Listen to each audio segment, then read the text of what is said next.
Please tell me someone remembers this movie and caught the name of it. No one? I'm sitting here enjoying a lovely fall thunderstorm, and it was really making me feel nostalgic in a big way. But it did spark a memory for me that wasn't quite as pleasant, and I wondered if anyone could help shed some light on this for me. A little context. Sorry in advance for the long post. I am from Maine, and a few years back, fall of 2017 to be exact, we had the worst windstorm our state has ever experienced.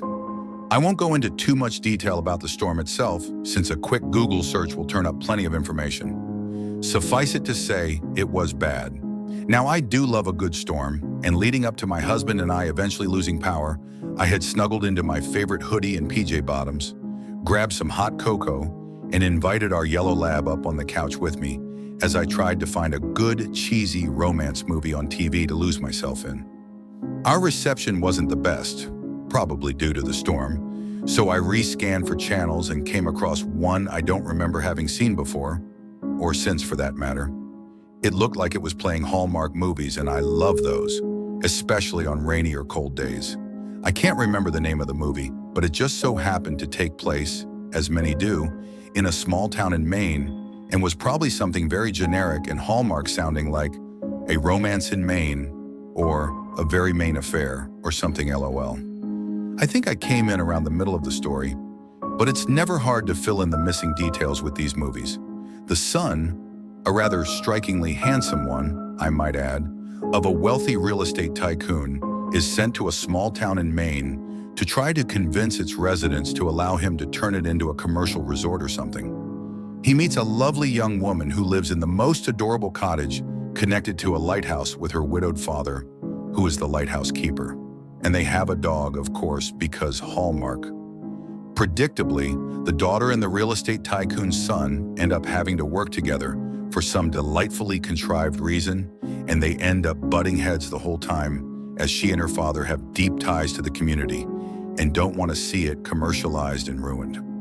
Eventually, there's a town hall meeting where, despite the daughter's best efforts, the tycoon's son manages to get just enough votes to be able to move forward with his father's dastardly plans. As he prepares to fly back to whatever big city he's from, the town is hit by a huge storm and his flight is canceled. I'm sure you can guess where this is going. The lighthouse keeper, much to the chagrin of his fiercely justice-minded daughter, invites the young man to wait out the storm in their cottage, where his mind would inevitably be changed somehow. The young man would return to his greedy father, stand up to him by refusing to destroy the small town, and finally he'd rush back to said town and would wed the lighthouse keeper's daughter. But alas, the happy ending we've been expecting is called into question when the lighthouse beacon stops working and a small fishing boat, obviously crewed by many of the side characters we've grown to love so far, is in danger of losing its way and being dashed upon the rocky Maine coastline. At this point, the lighthouse keeper risks his life by climbing the old lighthouse while the storm rages and reignites the beacon. The crew cheers, but unbeknownst to them, the lighthouse keeper has been injured by a flying piece of debris from part of the lighthouse. The young man risks his own life to save the girl's father and brings him safely downstairs and lays him down on the couch, where he appears to be in a stable condition for now. Cue the hopeful Hallmark music that always starts playing at this point towards the end of all their movies. The daughter and the young man know that if the storm passes, they should be able to get her father to the hospital in time, and he will make a full recovery. This is where things started getting bizarre, and why this movie stuck out to me so much, instead of fading away into the comfy place in my heart that every other Hallmark movie inevitably does. It's also why it's bothering me so much, and why I'm hoping that someone else out there remembers this movie. As the lighthouse keeper rests on the couch and that hopeful Hallmark music plays in the background, the daughter leaves the room to grab her and the young man some hot cocoa. As she leaves the room, the lighthouse keeper calls the young man over to him, and so only he can hear, tells him that the town is worth saving, and encourages the young man to stand up to his tycoon father in order to save it. I'm not sure how to express my shock when the young man is shown gently picking up a decorative pillow from the couch and smothering the old man. I remember that the lighthouse keeper breathes his last breath, and the young man returns the pillow to its original place on the couch, right before the daughter returns with the hot cocoa. The young man lies to her and tells her that her father succumbed to his injuries, but that right before he passed, he told the young man that turning the town into a commercial resort was for the best. Two hot cocoa mugs fall in slow motion and shatter on the ground as the daughter breaks down sobbing beside her deceased father on the couch.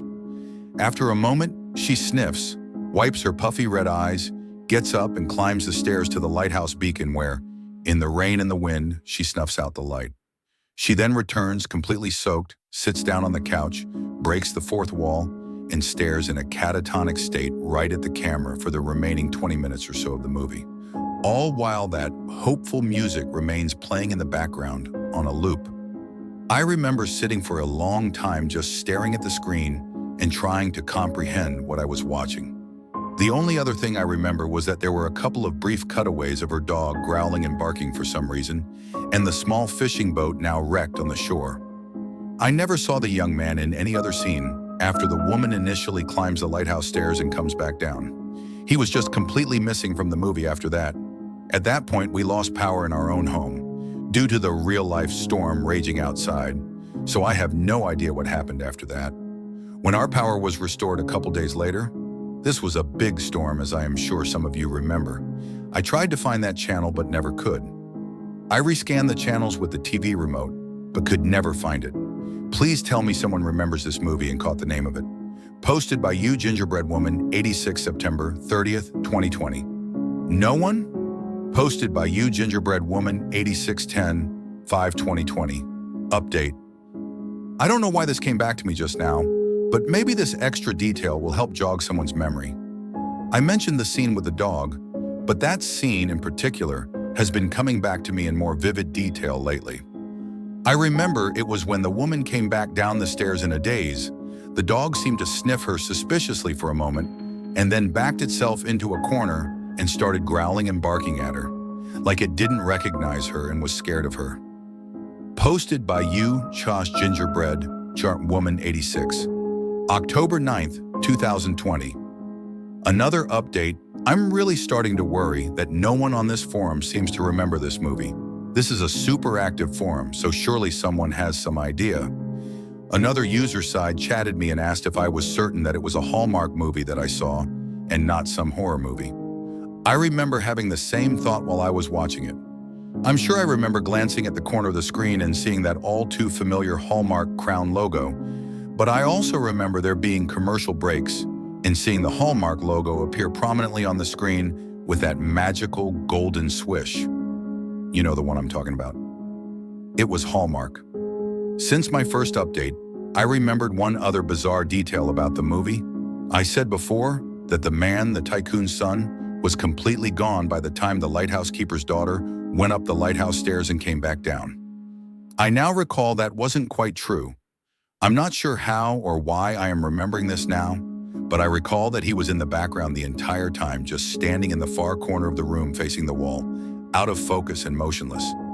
In fact, the more I think about this, the more that one detail amid so many other weird details unsettles me the most. I even had a nightmare about it recently where I was back on that couch watching that scene on repeat. All the while, the tycoon's son was standing motionless in the corner of the room, this time in our living room, not the room in the movie, with that upbeat Hallmark music playing in a loop. Posted by You Gingerbread Woman, 86 January 4th, 2021. Final update. Wow, it's been a little while, and I'm not sure how to begin. I see that my post has gotten a fair number of views since I originally made it, but I still haven't seen any replies. I recently brought it up in a conversation with my hubby. Originally, when I saw this movie, he had been in the other room playing a game on his computer. I do remember him occasionally passing through the living room on his way to the kitchen to grab drinks or snacks. I asked him if he had any memory of that night. He got very quiet, and I don't think I've ever seen him look that unsettled. This is how he remembers that evening going. He remembers me watching my Hallmark movie. Occasionally, like I mentioned, he got up and passed through the living room. He said he didn't pay close attention to what I was watching, aside from the fact that it looked like any other Hallmark movie. According to him, he took a break from his game and suddenly noticed the house was very quiet. No TV, no me sipping on my cocoa, no panting from our dog, nothing. He said it was like something in the atmosphere had shifted, and there was this heaviness or tension throughout the house. The tension was broken when our dog yelped and started going bonkers, barking, snarling, etc. He rushed in and said I was just sitting there on the couch, staring at my reflection in the TV, which was now turned off while our yellow lab was backed into the corner of the room, opposite me, barking and growling at me with her hackles raised. He quickly put the dog in the other room and tried to get me to snap out of it, but said I was softly crying and shaking like I was cold. At the same time, I was unblinkingly staring at the blank screen, and I was completely unresponsive.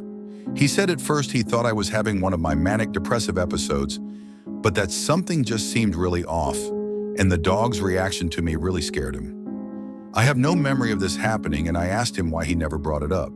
His answer was that he tried to a couple of times right after I snapped out of it, but said that I turned to him blankly each time, whispering something like, "The man in the corner is finally gone," then smiled and acted like I didn't even hear his question.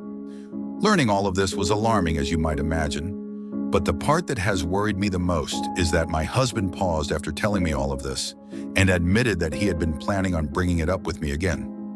I've been whispering in my sleep the last few nights, and last night he was finally able to make out what I was saying. The man in the corner of the room is back.